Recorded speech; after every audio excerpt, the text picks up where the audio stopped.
Hi, my name is Joy, Hi, I'm Andrew. and welcome to the Joyfully Golden podcast. Good morning, Joy. How are you doing today? I'm doing good. Thank you for asking. How are you? I'm doing pretty well. So today we're talking about not giving up hope. Mm-hmm. So any thoughts, stories, things that come to mind when you think of that phrase? Absolutely. Actually, there's a couple of stories that I would like to share. But before even diving into that, I just want to let people know the reason why we're choosing to use this topic for today. And anyone living in the Central Valley, especially in Fresno right now, must know what is going on in the surrounding area. And a lot of livelihood, a lot of people are being affected. And it's making this a very on top already of everything that is happening within the country, in the world, it's making things very difficult in this specific area. So we just feel like if any time, this is the time to really flood social media, flood people's ears and eyes with positivity, because we feel that people really need it right now. People really need to hear about hope. People really need to a little push to help them hold on to that hope. Because all things being considered, it's very easy to give up on hope right now with everything going on, So our hearts really go out to, anyone affected by what is happening right now. And that's the reason, why we want to do this. And as far as different stories that you ask me, there is actually, as we're getting ready for today's episode, my mother sent me, and she didn't know, obviously, about what we're going to talk about, but she just randomly sent me a story that I really feel in my heart to share with people today, because I think I was in a place in which I needed a little bit of help to hold on to hope, and that story really helped me, so I hope it helps also our listeners.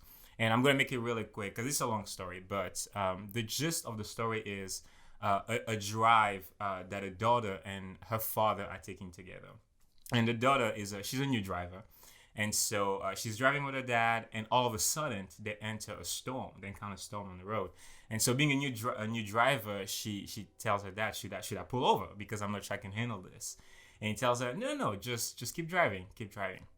And so she's driving, and obviously the storm gets worse and worse because they're getting deeper into the storm the more they're driving.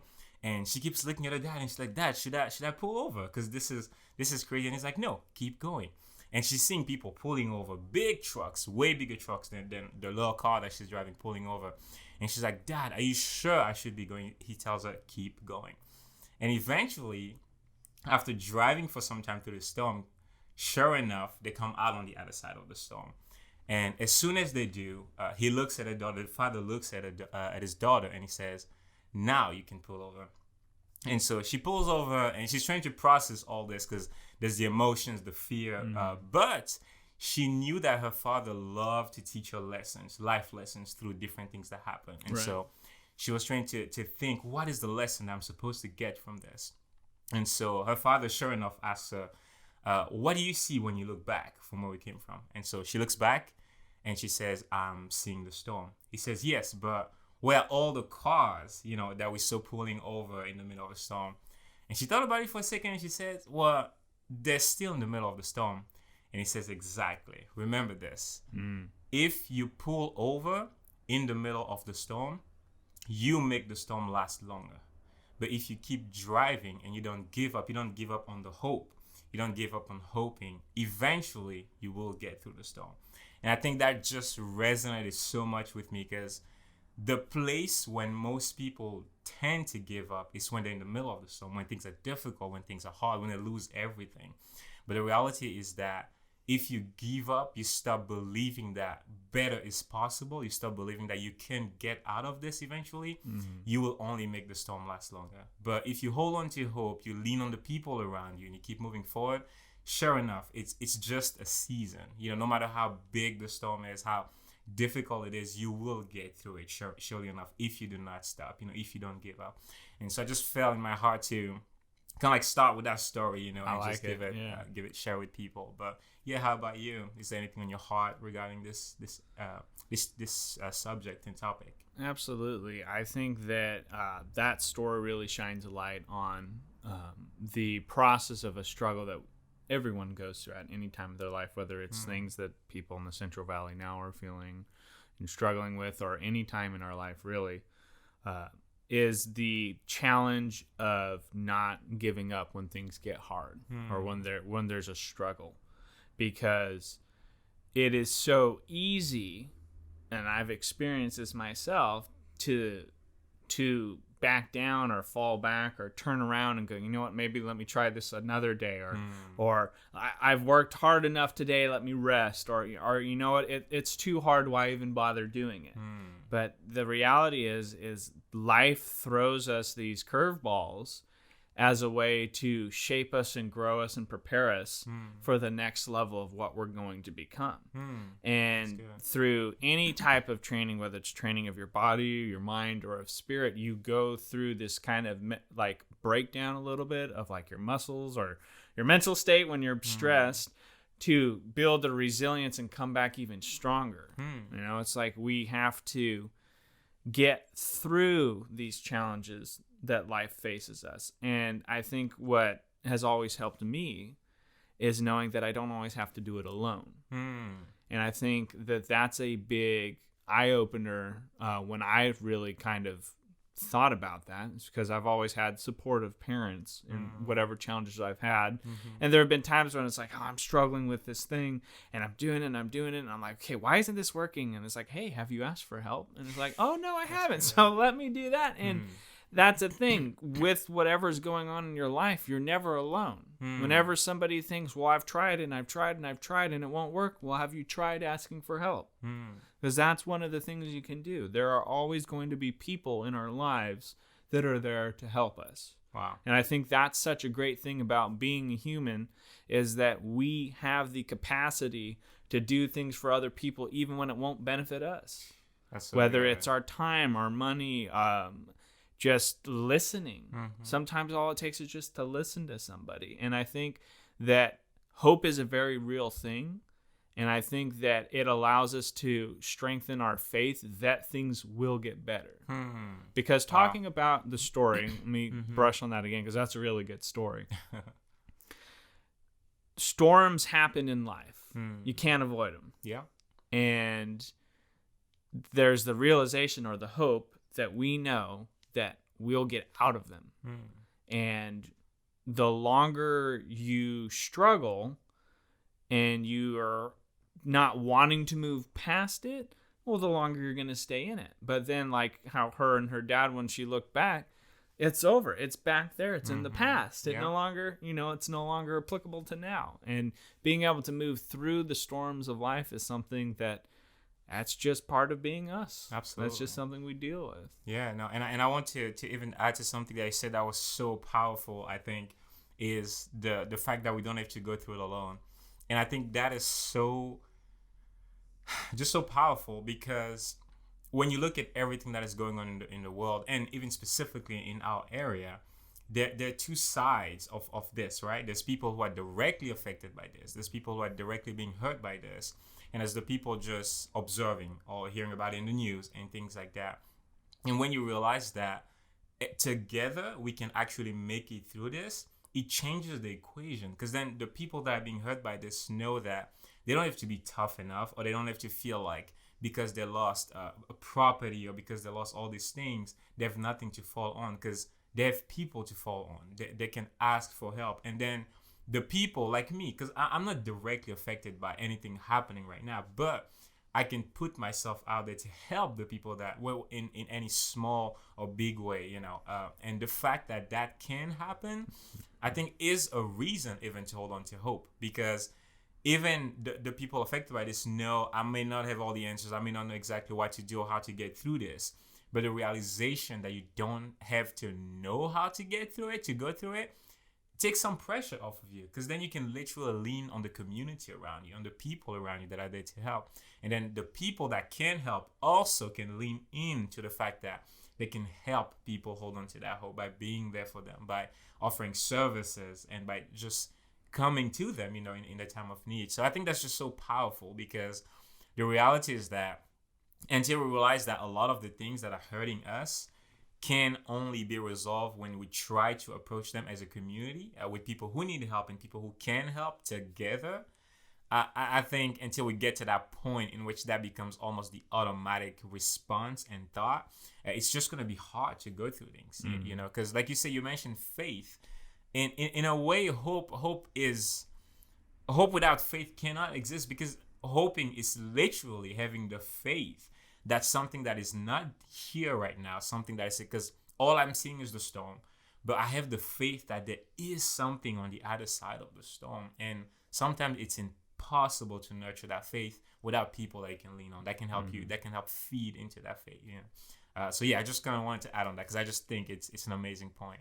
Yeah. Absolutely. And I think in our lives, as we move forward and we experience change, especially, as you get older, because when you're, younger, you don't have maybe the otherworldly worries that adults experience with, like, money and time and family and taking care of business and things like that. And is there any moment in particular that you can look back to where there was a challenge of maybe where it was a little bit of a dark time in your life, or there was where hope didn't quite seem that it was reachable? Absolutely.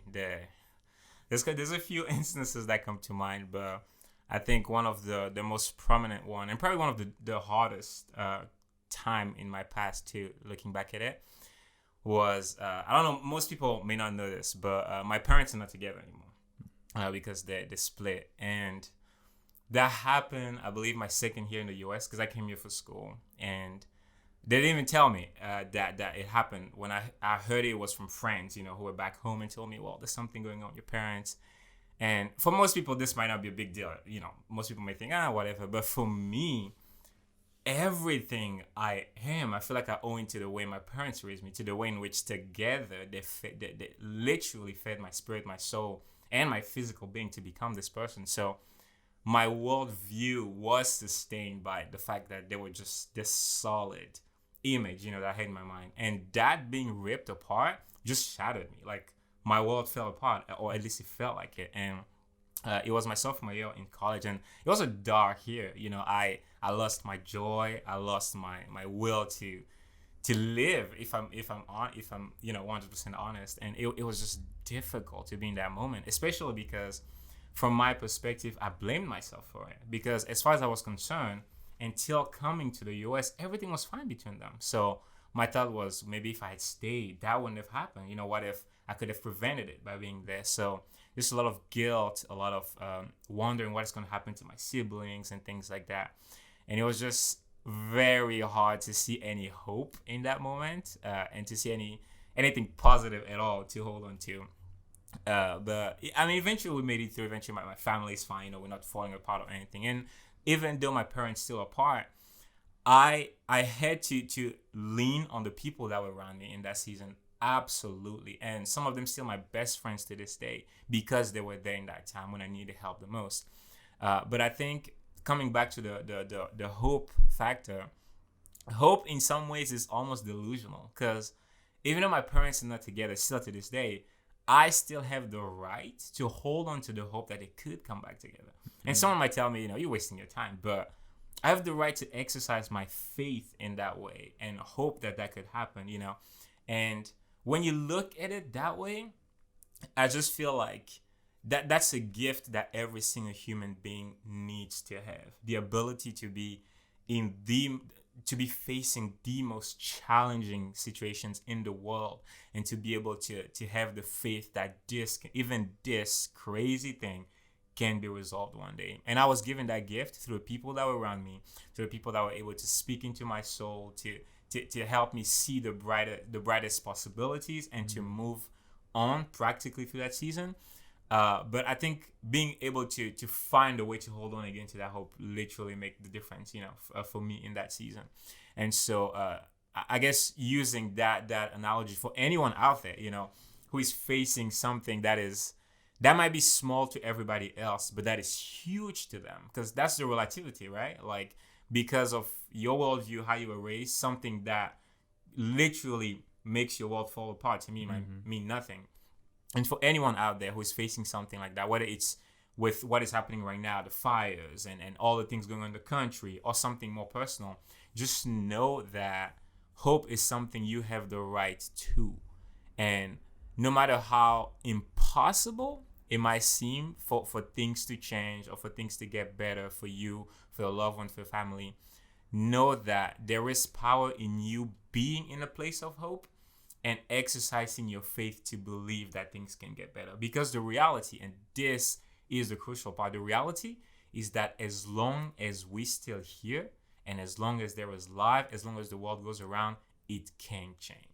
And that is everything, when you really think about it. Like, there's no end of the sentence, that it still can change, and you can choose to hold on to that, believe in that, or to just give up and believe that nothing is ever going to change, and some people may argue, what's the point and everything, but I just believe to the core of my being that it's better to live holding on to that hope that things can get better, instead of living up in the abandonment of hope and believing that that's it, there's no way in which things can get better, so that's a little bit of a story for me personally, in which I feel like it was very hard to hold on to hope. And I think without the ability to exercise my faith and hold on to hope, I don't think I would have been here today, being the person that I am today. So, yeah.